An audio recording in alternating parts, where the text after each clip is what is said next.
Hi, I'm Jason Ponton, the editor-in-chief and the publisher of Technology Review. Every year we laud the TR35, the 35 young innovators under the age of 35 whom we believe have the greatest chance of transforming society. We love all our innovators equally, but every year we select just one for special attention. That's the Humanitarian of the Year. This year our humanitarian is David Kobia, the co-founder of Ushahidi. Ushahidi is an open-source platform that brings the power of crowdsourcing to bear on some of the most desperate conflicts and disasters around the world. Born out of civil violence in Kenya, Ushahidi has been used to track the violence of the Gaza war, the aftermath of the earthquake in Haiti, and the effects of the BP oil spill. Kobia's work has given grassroots activists the ability to influence politics and first responders the ability to locate those most in need of help. Ushahidi's main aim is not just to collect data. The main aim is actually to make sense of this data and make sense of it quickly, because that's when it then becomes useful. Something happening thousands of miles away is actually happening in your digital backyard. I think just all these tools are opening up access for people. The fact that all of us have a role to play in potentially saving a life. Me sitting at my computer thousands of miles away have a role to play. That's big. When news is breaking in real time and people who don't think of themselves as journalists, either citizen journalists or professional journalists, see something, have information to share, and need to make their voice heard. Ushahidi, in the simplest sense, is the platform to make that happen.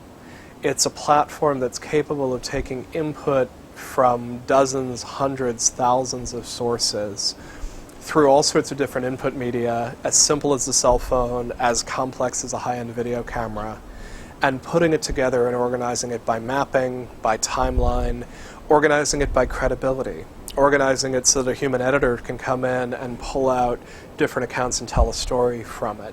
It's an incredibly flexible platform to allow deeply participatory journalism. And I think this model of journalism is where we're headed to in the future, particularly around rapidly breaking news. Ushahidi was born during the riots that followed Kenya's 2007 presidential election. A media blackout meant that the only open channels of mass communication were on the internet. Reports of violence started surfacing on the blogs, and especially on Ori's blog, who is now my colleague. And she actually planted the seed of Ushahidi, I think, by suggesting that it might be a good idea to map and visualize all these reports that were coming in at the time. David is a star of Ushahidi. He was the one who basically put together the first version of Ushahidi in 72 hours. It was the only way I felt I could really help in some way. I mean, sitting here in a different country, feeling helpless about what's going on in Kenya. I mean, I think it really drove me to put even more effort into Ushahidi. The initial version of Ushahidi was simple. Just a map and a form that let users describe an incident, select the nearest town, and note the location, date, and time. Ushahidi began to play a role in crisis after crisis as tech-savvy grassroots organizations downloaded the platform. With each implementation, it grew as users requested features, and Kobia and a growing team of developers obliged. The most challenging test came early this year. In the case of Haiti, he's the first person I called. When I saw the news on CNN, I immediately called David and said, this just happened in Haiti, we really need to do something. Can you set up a platform that we can start mapping information on? And within an hour, he put that together. I immediately thought, okay, I'll set it up and we can pass it on to someone else. But we actually got very involved in that particular crisis. And what Haiti sought to do was basically, it was a clear indicator that some of the ideas we'd been working on were actually valid with regards to crowdsourcing. So in essence, it validated crowdsourcing. People had been talking about Ushahidi before, But this really was a very crowdsourced crisis.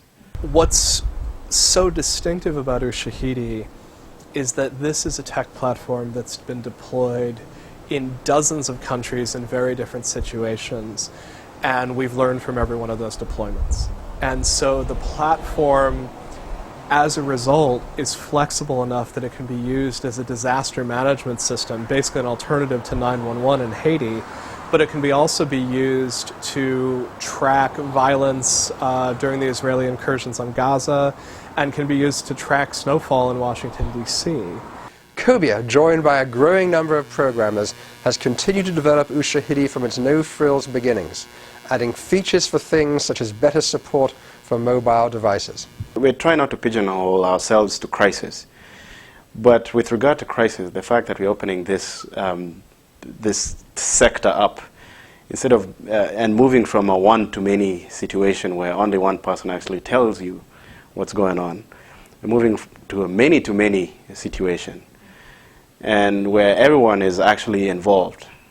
The outcome of that is just profound, I think.